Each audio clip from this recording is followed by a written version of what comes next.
Hi there, I'm Lorraine. After our family reunion, I got home, opened my banking app, and everything was gone. Not stolen by strangers. My own father took it. When I confronted him, he just shrugged and said, "We needed it." But that wasn't the worst part. Turns out, this wasn't a one-time mistake. It was years of silent manipulation, fake emergencies, loans in my name, even teaching my niece to lie. And for the longest time I stayed quiet, because they were family. But now I wonder, how many times did I mistake love for loyalty? The smell of charcoal and overcooked ribs still clung to my shirt as I stepped out of my parents' house and into the thick Boise heat. It was that kind of family reunion, the kind where everyone hugs too hard, asks too much, and gives too little. My mom had spent the afternoon gliding around with her signature wine glass like it was a trophy, pretending everyone loved each other. My dad, Ricky, mostly sat with the TV on mute, occasionally grunting out his opinion about politics or the price of gas. And Darlene? She was in rare form. "You probably make 6 figures now, right?" she blurted between bites of potato salad. "God must be nice." I laughed it off because that's what I always do. That's what keeps the peace. But something about the way she said it, sharp, loud, as if she wanted the whole backyard to hear, stuck in my chest like a splinter. By the time I got to my car, I could feel a headache building right behind my eyes. My father gave me a half-hearted wave and said, "Drive safe, Lorraine. Don't forget you're the lucky one in this family." I didn't respond. I just smiled tight and started the engine. On the drive home, the sky was still glowing from the last stretch of sunset, but the heat hadn't let up. The air conditioning felt like a blessing, but my mind wouldn't shut off. I kept hearing his voice. "You're the lucky one." As if luck had anything to do with why I was the only one who hadn't borrowed money, tanked their credit, or moved back in with our parents after 40. I got home just after 8:30, kicked off my shoes, tossed my purse on the kitchen counter, and instinctively opened my laptop. Checking my account balance had become second nature, a mix of anxiety and habit after a lifetime of being the responsible one. I wasn't prepared for what I saw. The screen loaded. My checking account showed $87.16. I blinked, hit refresh, same number. Yesterday, I had just over $14,000 in there. I had transferred a bonus check from work. I remembered double-checking the deposit. I refreshed the page again. Still $87.16. My hands started to tremble. I opened the transaction history. 3 large transfers had gone through since Friday, each for thousands, and all originating from a familiar IP address. My parents' Wi-Fi, the same one I had connected to during the reunion. A chill ran down my spine. My fingers hovered over the trackpad as if they could reverse it by pausing, as if staring long enough might bring the money back. My breath got shallow. I muttered to myself, "No, no way, he wouldn't, not Dad." But deep down, something cracked, like a curtain finally lifting. The signs had always been there. A week before the reunion, Darlene had called, voice shaking and tearful. "Lori, I hate asking, but the girls need supplies for school. I'm tapped out. Just $300, please?" I wired it to her within 10 minutes. 2 days later, she posted a selfie on Instagram, nails freshly done, holding a mimosa. Self-care Sunday. Another post showed a brunch spread that could have fed a family of 5. The caption said, "Treat yourself." I remembered staring at my phone, a pit forming in my stomach. But I didn't say anything. I told myself maybe someone else paid. Maybe she deserved a break. But now the pieces were rearranging themselves. I sat at my dining table staring at the screen. My apartment was quiet except for the soft hum of the fridge and the blood rushing in my ears. I hadn't even taken off my jacket.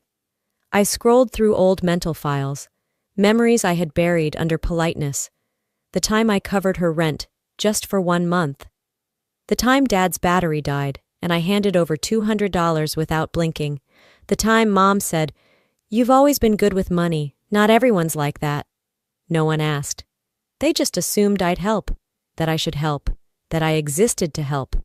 And suddenly, that $87.16 meant something more than missing money. It meant they never saw me. Not really. I whispered aloud, "They didn't even ask." I stared at the balance again. No one had called to warn me. No one had said, "Hey, we're in a bind." No one even pretended this was a shared decision. Just 3 emptying clicks, and the life I'd been quietly building drained out of me. I stood slowly, grabbed my coat again. My body moved before my brain did. I didn't call, I didn't text. I just grabbed my keys and walked out. I was going back. Tonight. The drive back to my parents' house was short, just under 20 minutes. But it felt longer under the weight of everything I couldn't yet explain. Streetlights flickered above me as I turned into their quiet neighborhood. I passed the same white picket fences, the same trimmed hedges, and it hit me how many times I'd made this same drive. Birthdays, holidays, emergencies that weren't mine. This time, it was me who needed answers. The porch light was still on when I pulled into the driveway. Their living room window glowed with a soft bluish hue. Dad probably watching the news with the volume too low to hear anything. I rang the bell once. Pamela opened the door, wine glass still in hand, her eyebrows raised, but her tone light. "Well, that was fast. Did you forget something, sweetheart?"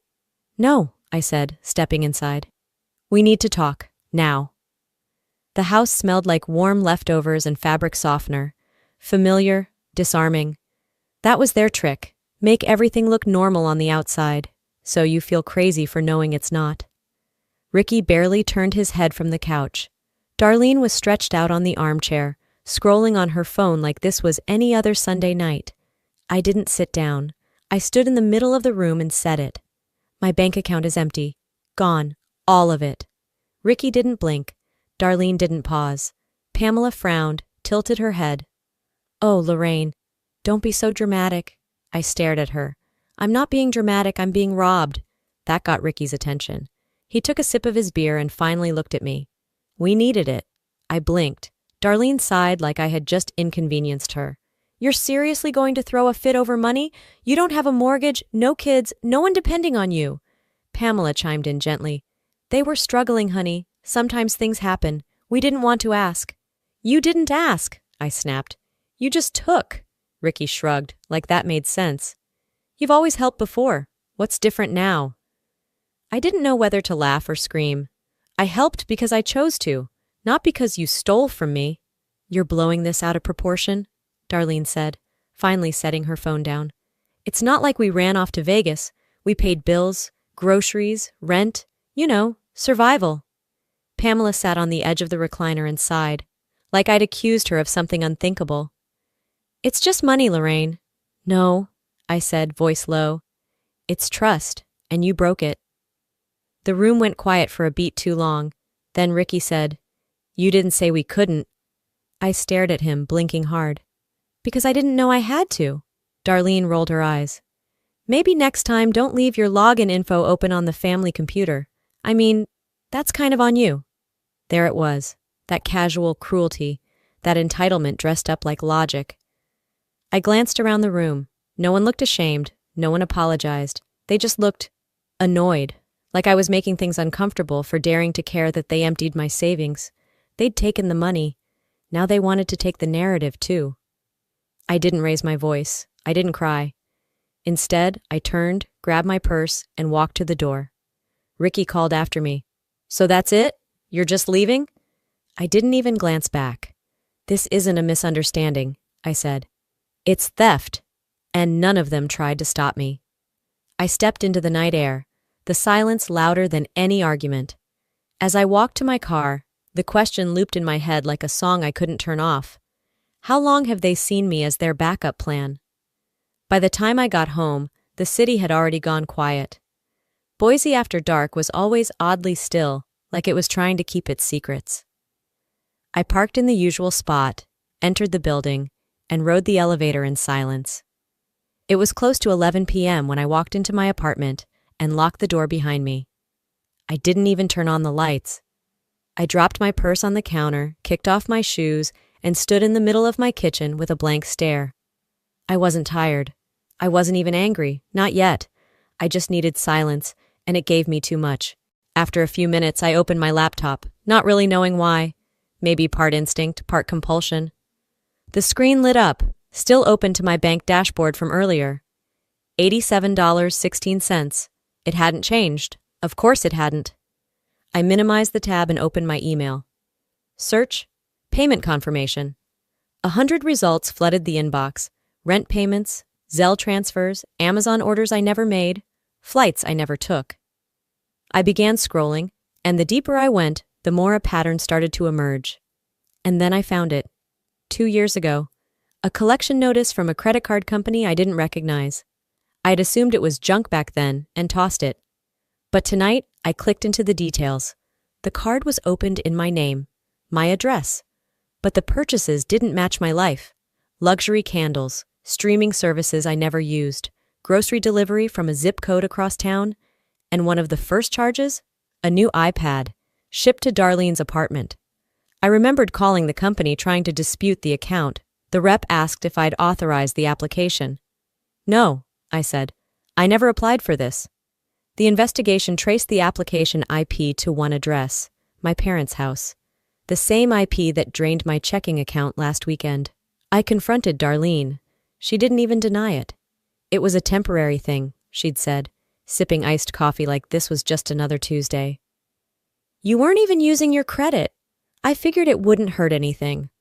I paid the balance to shut it down. Then I buried it, like always. Back then, I told myself it was a fluke, a bad judgment call. Family does stupid things sometimes. But now I wasn't so sure. I sat down slowly, pulled my hoodie over my knees, and clicked into my photo folder titled Family. Scrolling through birthdays, holidays, blurry selfies from over the years, I remembered the second hit. 6 months ago, a phone call at midnight. Darlene sobbing. Lori, it's Addison. She's really sick. Pneumonia. I don't have enough to cover the urgent care copay. Please. I'd sent $600 that night. No hesitation. 3 days later, Addison posted a TikTok from Lake Tahoe, dancing in a hotel robe, spinning in circles with her cousin by the pool. I called Darlene and asked, Wait, was she even sick? Her answer burned into my brain. Oh my God, you're always so suspicious. We just needed a break. Sorry we didn't clear it with you, Miss IRS. I didn't respond. I didn't demand it back. I just went quiet again. I don't know what was worse, that she lied or that I had believed her so easily. I looked around my apartment. The place felt smaller now, like the walls were closing in with every memory I had tried to forget. I opened a blank spreadsheet. Category, rent paid for others. Amount, $800. Category, Darlene's car battery. Amount, $250. Category, emergency, school supplies. Amount, $300. I kept typing. Cell phone bills, surprise birthday parties, gift cards, vet bills that weren't mine. I stared at the total. I wasn't angry anymore. I was clear. This had never been about one moment. It had never been about a single betrayal. It was a system. A quiet, manipulative running tab no one thought I'd ever question. I clicked Save As and typed the file name, Family Debt, Do Not Ignore. I sat back, feeling the weight shift inside my chest. This wasn't just money, it was respect, and they'd taken that too.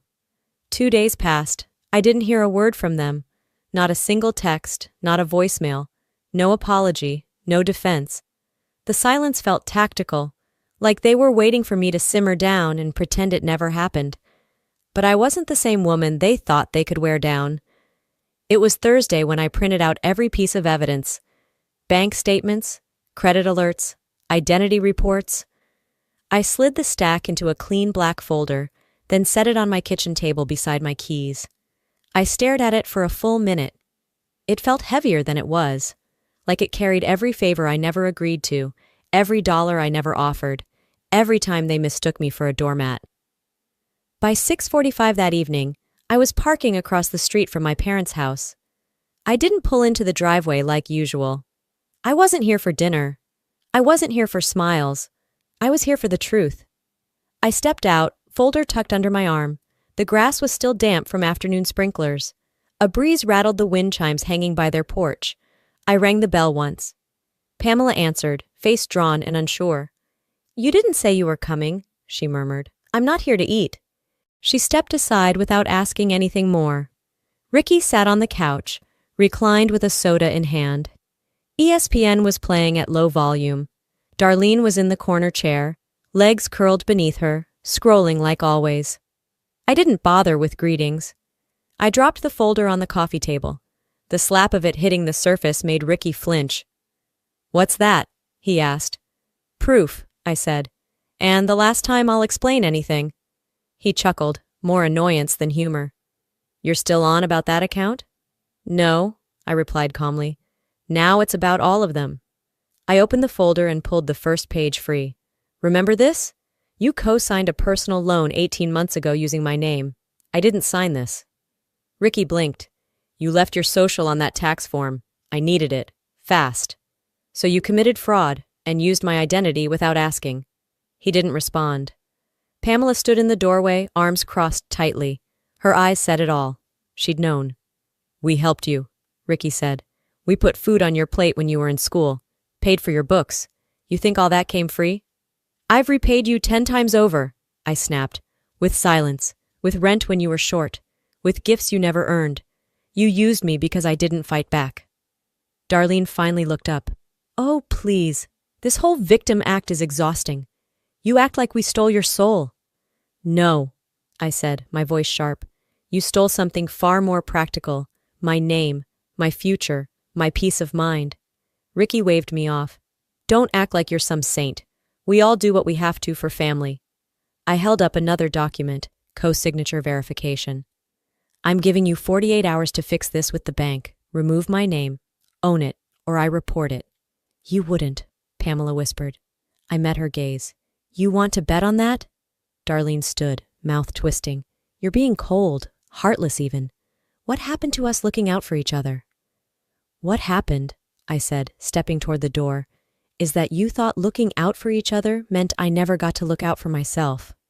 I grabbed the folder, tucked it under my arm again. Ricky tried one last time. "So what now? You gonna take your own family to court?" "If you ever use my name again," I said flatly, "I'll use yours. In court. On paper. On the record." No one spoke. As I pulled the front door open, I didn't look back. "You think guilt's going to keep me quiet?" I said loud enough to echo down the hallway. "Try me." Then I left, the door slamming shut behind me, not in rage, but in resolve. It had been a quiet week. Too quiet. No emails, no voicemails, no knocks at the door. I thought maybe, just maybe, they were letting it go. But on Saturday night, at exactly 8:03 p.m., a text lit up my phone from Pamela. "Lunch at 1 tomorrow. Just us. Let's talk like family." "Just us" had always been code for, "Let's sweep this under the rug without outsiders watching." I should have ignored it. But part of me needed to hear what their next excuse would be. So I charged my laptop, printed 3 things, and placed them in a manila envelope. Not as evidence. Not anymore. As closure. Sunday was warm, too warm for anything serious to happen, and yet, there I was, walking up the steps of my parents' porch at 12:59 p.m., envelope in hand, notepad of patience completely empty. The front door creaked open before I could knock. Pamela stood there in her apron, her hair curled like it was Easter brunch. "You came," she said, her smile stiff. "I did." The dining table was already set. 4 places. I guess just us meant them plus me again. Ricky looked up from his chair and gave me a small nod, like we were meeting for a board meeting instead of a reckoning. Darlene didn't say anything, just sipped from a glass of sweet tea, tapping her acrylics against the stem. I didn't sit. "We thought this would be a chance to reset," Pamela began, placing a dish of rolls in the center of the table, "to clear the air." "Clear it or twist it?" I asked. Ricky leaned back in his chair, arms crossed. "Look, none of us handled things perfectly, but dragging this out? It's just hurting everyone, especially you." "Hurting me?" I said. "You emptied my account and used my identity, but I'm the one making it worse?" "We're trying to move on," Pamela added, like this was a family disagreement over a burnt casserole and not financial fraud. Darlene finally spoke. "We don't want to fight, Lorraine. What's done is done. Let's not let money come between us." That was their version of peace. No apology, no ownership, just pressure to pretend. I sat down slowly, placing the envelope on my plate like it was part of the setting. "Funny you say that," I said, "because I ran into Aunt Debbie yesterday at the grocery store. She asked if I was still being as generous as always. Pamela's smile cracked for half a second. She said, I continued, that you told her I offered to cover Darlene's bills, that I was just being my usual big-hearted self. Pamela didn't respond. I pulled out the printout and slid it across the table. A screenshot. A message thread from her phone. One she hadn't deleted from the cloud. Her text to Aunt Debbie, dated 2 days after I confronted them. She's overreacting. She offered to help. It wasn't like we took it without her knowing. Silence dropped like a curtain. I looked at all of them. Let me be clear, I said. I didn't offer anything. You stole from me, and now you're lying to other people about it, to protect your image. Darlene scoffed. You're blowing this way out of proportion. I turned to her. No, you just got too comfortable thinking I'd never say anything. I stood. This is your last chance. After today, I go public. I go legal. I go wherever I need to so this doesn't happen again, to me or anyone else. I pulled a sealed envelope from my purse and set it on the table. The name of my attorney printed neatly in the return address corner. A cease and desist, I said, effective immediately. Pamela's hand hovered above it, but she didn't touch it. Ricky leaned forward like he might speak, then didn't. I stepped back from the table. No more backdoor conversations, no more stories to family, no more guilt trips. No one stopped me. I left the roast untouched, the tea full, the table full of people who had run out of lies they could hide behind. I didn't even turn around when the door shut behind me. I just kept walking down the front steps, onto the driveway, and back into my car. I sat there for a while, staring out the windshield, my hands motionless on the steering wheel.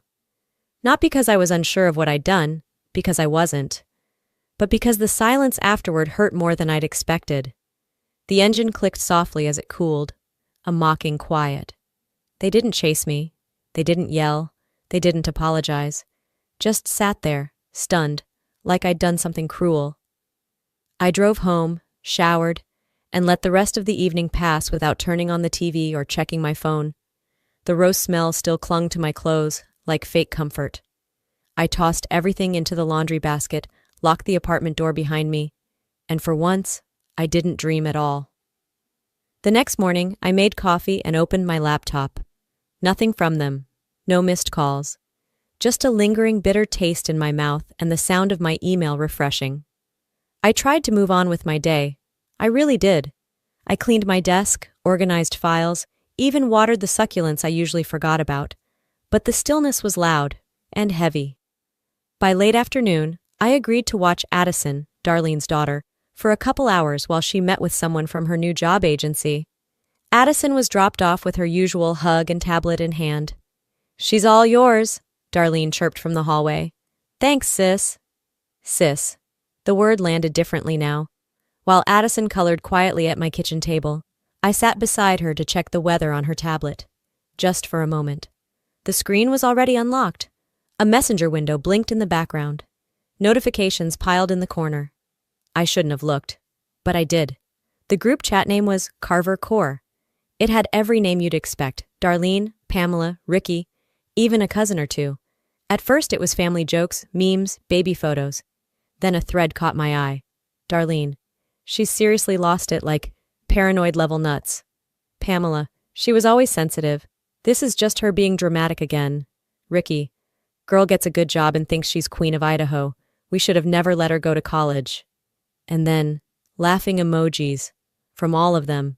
I sat frozen, scrolling. The messages dated back weeks. Weeks of mockery, while I was breaking inside trying to understand what I'd done wrong. Screenshots. I took them all, quietly, deliberately. My fingers didn't even shake. I locked the tablet and handed it back to Addison, who smiled like nothing in the world was wrong. They're not who you think they are, I whispered to myself. That evening I made an appointment. The next morning I sat across from my lawyer in his downtown office. His glasses rested on the edge of his nose as he read through the documents I handed him. The unauthorized loan, the group chat screenshots, the fake gifts they told people I'd offered. He looked up, brows raised. You're ready to move forward? I nodded. No more warnings. Draft everything. And the scope? He asked. All of them. Ricky, Pamela, Darlene. I want every single name tied to this mess addressed. Fraud, identity misuse, Emotional coercion, financial abuse. He closed the folder, leaned back in his chair, and said the first calm thing I'd heard in weeks. You have a case, and it's airtight. As I stepped out of the building, the early afternoon sun hit me hard. It was too bright for the mood I was in. I stood there for a moment, letting the warmth sting. My phone buzzed. One new text, from Darlene. Did you seriously just subpoena Mom? I stared at the screen for a moment, then turned the phone off without replying. I walked down the street and didn't look back. It was 3 days after I walked out of my lawyer's office when the knock came. I wasn't expecting company. I wasn't expecting her. Addison stood at my door, backpack slung over one shoulder, her curls pulled into a messy ponytail, one shoelace dragging behind her. Hi, Aunt Lorraine, she chirped. Mom said I'm sleeping over tonight. I blinked. Darlene hadn't texted, hadn't called, just dropped her off. Again. Did she say when she'd be back? Nope, Addison said brightly. She said I could stay as long as you want me. It wasn't the first time Darlene treated me like unpaid childcare, but this time felt different. Strategic. Like she knew I'd be less likely to take legal steps while babysitting her daughter. I let Addison in. We baked cookies. Watched reruns of The Great British Bake Off.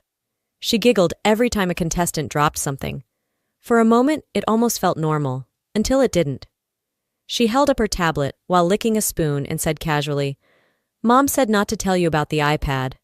My hand paused over the cookie tray. What do you mean? She said Grandma bought it. But really, Mom got it with the card she keeps hidden. The one she said came from you.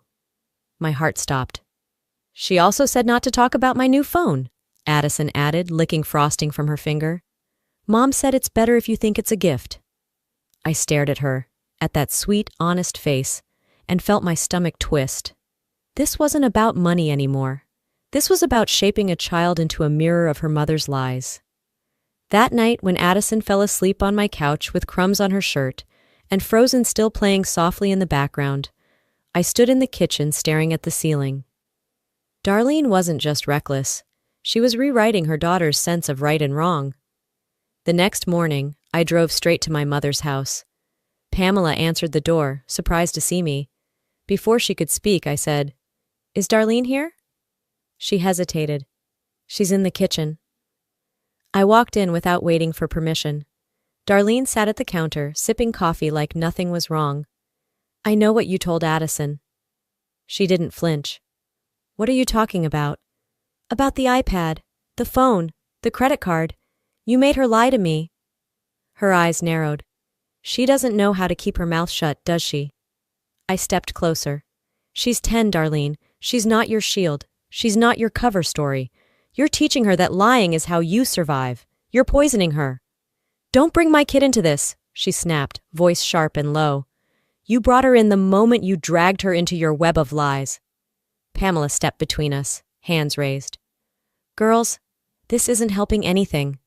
I turned to her. It should help, but you're still pretending this isn't serious. Ricky emerged from the hallway, already defensive. This is all going too far. You're breaking this family over some cash and bad choices. You don't get to use the word family, I said, shaking. Not after what you did with my name. Not after you laughed at me behind my back. Not after Darlene weaponized her own daughter. Pamela's voice cracked. Lorraine, this is family. No, I said, stepping back, voice cold and steady. This is abuse, and I'm done pretending it's not. I handed Pamela a document, another notice. Final. Legal. Binding. This was filed 2 days ago. All 3 of you are named. What happens next is no longer my decision. It's in the court's hands. Darlene's face paled for the first time. I swear you're acting like we killed someone, she whispered. I didn't respond. I didn't need to. As I turned to leave, I looked back at her one last time. If they won't stop you, I said, the court will. She didn't move. Neither did Pamela. Ricky folded his arms, but for once said nothing. And as I stepped out into the cold morning air, I realized something powerful. They weren't scared of losing me. Until now. The quiet didn't arrive with fireworks or fanfare. It didn't come in the form of an apology, a confrontation, or even a last-ditch effort to guilt me back into place. It just happened. like a light slowly dimming in a room I no longer wanted to be in. It had been 2 weeks since I walked out of my mother's house for what I told myself, what I knew, was the last time. I hadn't packed much, just a duffel bag, my documents, and my dignity, which, up until that moment, had been chipped away piece by piece for years. I didn't slam the door, I didn't look back, I didn't give them the satisfaction of a final argument. I simply left. And then came the silence, not peaceful, not relieving, not at first. It was the kind of silence that presses against your chest in the middle of the night and asks, "What now?" No missed calls. No voicemails laced with that performative hurt my mother was so good at faking. No vague texts from my father pretending like he didn't know why I was upset. Just absence. Like they had collectively decided I no longer existed. I thought I was prepared for backlash, a barrage of accusations, maybe even a visit at work or a letter in the mail accusing me of tearing the family apart. I braced myself for emotional blackmail, for teary, "How could you do this?" messages from my sisters. But the silence? That was something else entirely. It wasn't just quiet. It was calculated. It took me a few days to understand it for what it was: punishment. This was their way of showing me what life without them looked like, their way of reminding me who had the power. But what they didn't realize was that this silence, this vast, echoing emptiness, wasn't hurting me the way they thought it would. If anything, it was clarifying. Every evening I came home from work, kicked off my heels by the door, and slipped into something soft and loose. I'd light a candle, brew tea, open my laptop and check the latest updates from my lawyer. I was neck deep in the legal mess left behind, untangling the web of lies they'd spun with my name on credit applications, my signature forged on loan agreements, my financial reputation used and discarded like an old receipt. It was exhausting. But it was mine. My fight. My choice. Then one afternoon, as I was clearing out my spam folder, half focused, half bored, I saw it. Subject: "For what it's worth from Marcy, my cousin, the quiet one, the one who always kept her eyes low during family dinners, who never raised her voice, never rocked the boat." I clicked before I could overthink it. "Lorraine, I don't expect a reply, but I want you to know, you did the right thing. I've watched this family chew you up for years. They never saw you as a person, just a provider. Watching you finally stand up wasn't just brave. It gave me permission to rethink my silence too. Whatever they say about you now, I know the truth." I read it once, then again, then a third time, and I broke. Not out of rage, not from pain, but from the relief of being seen, of someone finally naming the thing I'd carried for so long. I cried like I hadn't in years. Not the hot, panicked sobbing of someone in crisis. It was quieter than that, like a letting go, like exhaling after holding your breath too long. A few days later, I got a letter from the bank. My name had been officially removed from the fraudulent loan my father opened. Another letter arrived the next morning. An internal investigation had been launched into Darlene's, my sister's, accounts. Suspicious transfers. Duplicate beneficiaries. My mother's name appeared in the case file notes. Willful omission, they called it. She knew. Of course she knew. And still, not a word, not a call, not even an attempt to justify it.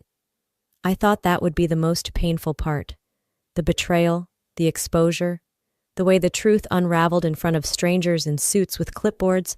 But no, the hardest part was their complete lack of remorse. They didn't deny it. They just dismissed me. Like I was the one who'd done something unforgivable. One night I found myself sitting cross-legged on the floor of my apartment, a half-empty glass of wine beside me, sorting through old photo albums I'd brought with me but never opened. Snapshots of what used to be, birthdays, Christmas mornings. My niece in a pumpkin costume, her gummy grin making me laugh despite myself. I didn't throw them out. I wasn't angry like that anymore, but I didn't need them close either, so I slid them gently into a box, taped it shut, and placed it in the back of my closet. I wasn't erasing the past. I just wasn't going to carry it with me anymore. That Sunday, I woke early. The kind of early where the sky is still gray, and the world hasn't decided what kind of day it's going to be yet. I brewed coffee, pulled a blanket around my shoulders, and stepped out onto my small porch. The breeze was cool. The trees swayed lazily. A few birds chirped like they didn't have a care in the world. And for the first time in years, I didn't feel the weight of anyone else's expectations. No demands, no guilt, no tightrope to walk, just me. I took a deep breath, let it fill my lungs, and whispered into the quiet, "You can't miss what was never real." Behind me from the kitchen, my phone buzzed. A single new voicemail, from Pamela. I didn't rush to play it, let it wait. For once, I wasn't the one chasing closure. 3 months later, I was somewhere new. Not just geographically, though technically I'd crossed state lines, but emotionally, mentally, entirely. Eugene, Oregon wasn't all that different from Boise on paper. Similar weather, similar landscape. The same kind of trees, the same overcast skies that hinted at rain without ever quite delivering. But the air felt different here. Not just cleaner, but quieter. Like it had decided not to carry other people's expectations anymore. The street I lived on was unremarkable in the best way. Rows of small houses, neighbors who waved but didn't pry, and trees lining the sidewalks that had just begun to shed their golden leaves. I watched them fall from my second-story apartment window most mornings, slow and steady, like the world itself was learning how to let go, and maybe, in some way, it was. I worked out of a small co-working space just 2 blocks away. Nothing fancy. White walls, too many plants, and a playlist that alternated between lo-fi beats and soft acoustic covers of songs no one wanted to admit they still liked. There was a coffee shop across the street, and within 2 weeks, the baristas already knew my name and my order. Oat milk latte, no syrup. Life had become simple in a way I never thought was allowed. My mornings were no longer filled with passive-aggressive text messages or frantic phone calls. No last-minute errands for someone else's mess. No drama dressed up as obligation. Instead, I woke up to sunlight crawling through my curtains. I stretched. I breathed. I made breakfast slowly. I worked without dread. I ended my days without needing to brace for an emotional ambush. But not every day was light. Some mornings still came with a strange, hollow ache. Not panic. Those days were over. And not fear, exactly. It was softer than that, like a healed wound remembering the shape of the knife. That morning, the air was cold enough to make me reach for a sweatshirt. I poured a second cup of coffee, then stood still for a moment. The world was quiet. But inside, something stirred. And that's when I remembered it. The voicemail. The one I never played. I hadn't deleted it. I hadn't forgotten it, not really. I just postponed it, buried it in a drawer with old receipts and half-used notebooks. But now, for some reason, I needed to hear it. Not for closure, just to stop wondering. I sat on the edge of the bed, the ceramic mug warming my fingers, and unlocked my phone. There it was, buried under newer messages from utilities and newsletters I never read. I pressed play. Pamela's voice came through, quiet, hesitant, like she didn't trust herself to say what she needed to. "Lorraine, I didn't know it would go this far. We never meant to hurt you, we always assumed you'd be there. You always were." A pause. Not long. Just enough space for me to realize she wasn't calling to apologize. "Your sister's not doing well. This has all been hard. Can't we just stop this?" There it was. Not remorse, not even recognition, just a gentle nudge back toward silence, toward pretending. I didn't hesitate. I hit delete. The sound it made, a single clean click, was more satisfying than I expected. Like shutting a door, like locking it, like finally choosing not to let someone back in. Later that week, a plain white envelope showed up in my mailbox. No return address. The handwriting on the front was tidy, careful, not familiar. Inside, a check for $1,200 and a small folded note. "I know we've never spoken much, but I saw what happened. You stood up when the rest of us shut up. Years ago, you paid for things my brother should have handled. I never said thank you, so here's a piece of it. Late. You were brave. Kelly, Darlene's ex-husband's sister." I held the check between my fingers, stunned. Not by the money, though it was generous, but by the word, brave. No one in my family had ever used that word about me, I was always responsible, reliable, selfish when I stopped being those things. But brave? That felt like the truth finally finding its voice. I didn't deposit the check right away. I left it on the windowsill above my kitchen sink, where the sun could fade the ink a little more each day. It wasn't about the money. It was about the fact that someone had seen the price I'd paid and acknowledged it. That night, I sat at my desk with a blank sheet of paper. Not typing, not texting, just a pen and the page. I didn't address it to anyone. Not my mother. Not Pamela. Not even Kelly. I wrote it for myself. You don't owe silence to anyone who harms you, not even if they share your last name, not even if they once tucked you in at night. You have every right to leave. You are not a villain for protecting your peace. I folded the letter neatly and placed it in the drawer of my nightstand, not as a keepsake, as a reminder. Later, I stepped out onto my small balcony with a mug of tea. The sky was turning that deep lavender shade right before it gives in to night, the kind of dusk that makes everything feel possible. I stood there, wrapped in a sweater, the steam rising in lazy spirals from my cup. No noise, no tension, no need to explain myself, just stillness. I sipped slowly, letting the warmth settle into my chest. No regrets, no revenge, just release. And then, as the rooftops blurred into silhouette and the last light sank below the trees, I whispered something I hadn't dared to say out loud. Not until now. I didn't lose a family. I lost a cage. And as I watched the breeze move through the trees like a quiet tide, I let the final thread of guilt unravel and disappear into the wind. Some people think family means forever. I used to believe that too, but here's what I've learned. Being related doesn't give someone the right to harm you. Love without respect is just control wrapped in guilt, and silence, no matter how noble it feels at first, only teaches others how far they can push you. I didn't walk away because I stopped loving them. I walked away because I started loving myself more. To anyone watching who's ever felt like a doormat for family, or been told to just let it go, you're not wrong for drawing a line. Boundaries are not betrayal, they're survival. And if this story hit something in you, maybe a memory, maybe a wound, I want you to know this. You are allowed to protect your peace. You are allowed to choose yourself. Even if it means walking alone for a while, it's better than walking wounded forever. Now, let me ask you something real. Have you ever had to choose peace over family? Do you believe loyalty has limits? I'd love to hear your thoughts. Drop a comment below and tell me where you're watching from. And if this story touched you even just a little, hit that 1 in the comments so I know you felt it too. And hey, if you want more stories like this, more moments that make you think, feel, and maybe even heal a little, subscribe to the channel so you don't miss the next one.